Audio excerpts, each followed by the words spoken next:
James Grider cannot win. Every plot that I have that's planned for any fictional stories that I want to write about him, where he tries to change one thing or another about the United States government or culture, he can't win. There is never really a happy ending. There is always a depressing ending. Because I look at this realistically, and he's always left with a kind of choice where he could kill himself now and give up, or he could try the next thing.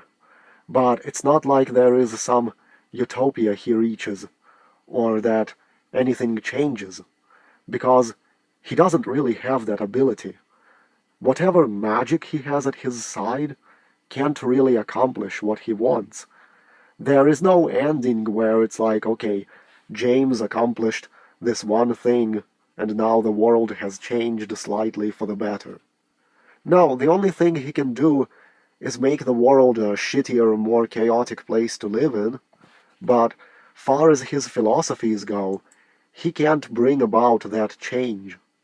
So in the end, what he ends up with is people in the story who were killed because of his actions, who probably didn't deserve to be killed, and he doesn't care, he just justifies it and moves on.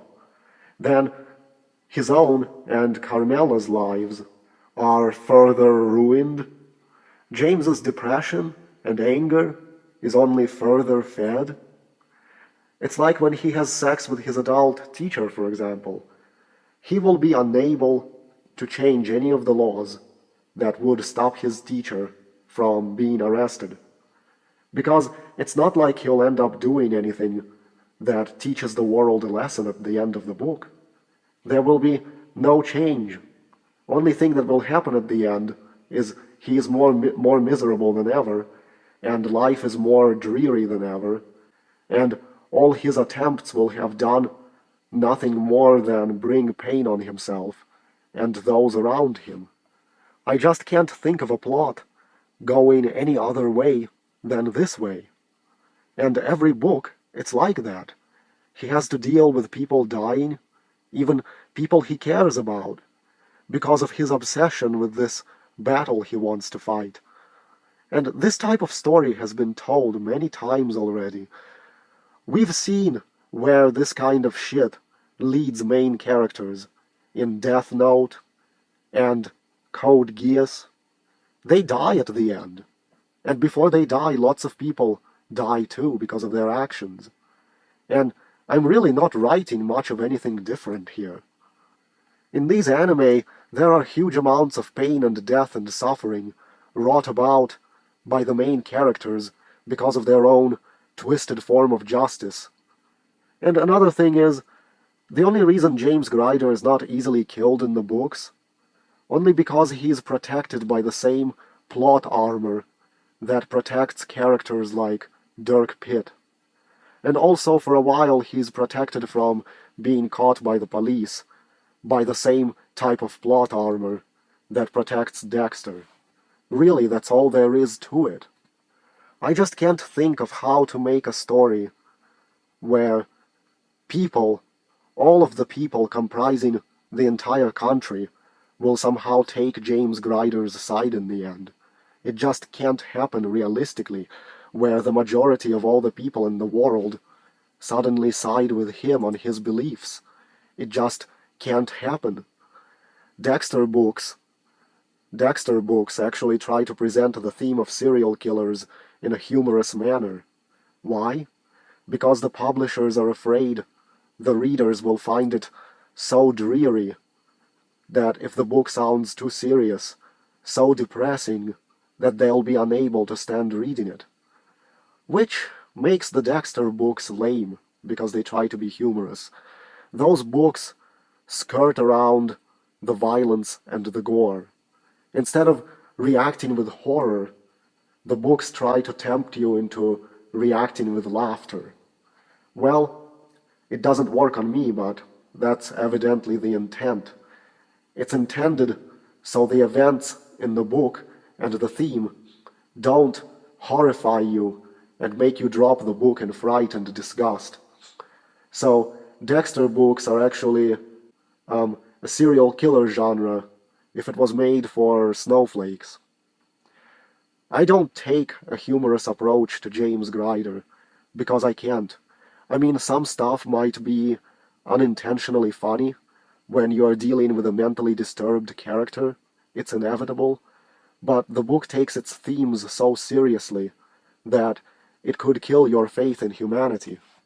Not to mention the adults are so stupid and just such a cliches, as if no one in the world has learned how to approach or listen to an emotionally disturbed teenager like myself, where I'm also an emotionally disturbed teenager, without being a fucking jerk.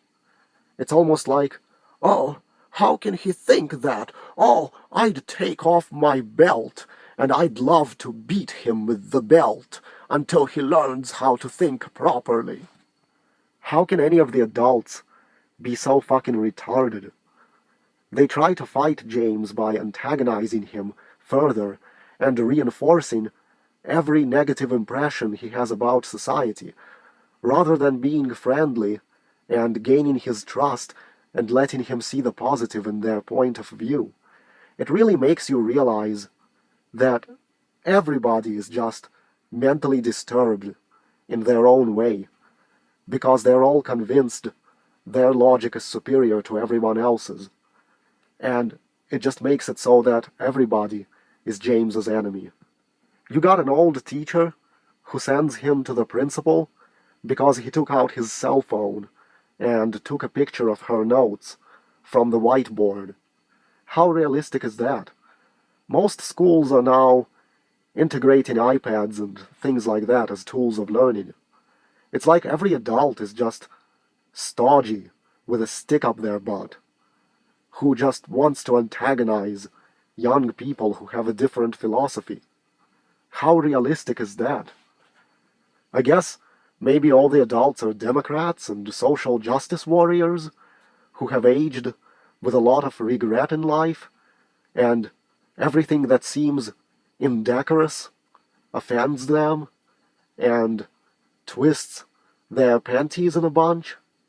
I guess that's one way to explain it.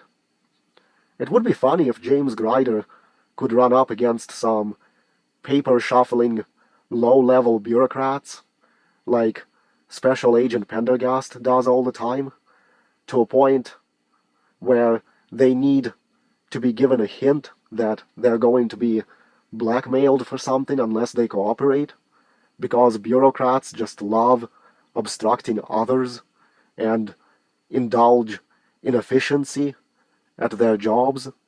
But the problem is with the whole stories is that realistically there is not some speech that James Grider can give in front of a crowd and suddenly everyone is enlightened and shifts their way of thinking. Plenty of such speeches are given every day by people online. It doesn't work. Even if he brings up examples to justify his views, it still doesn't work. The masses are too set in their ways to change. So, for that reason, he must suffer at the end of every book. It's not like in a fictional movie where they fight some short battle and suddenly all differences are set aside and everyone learns to approach the issue properly.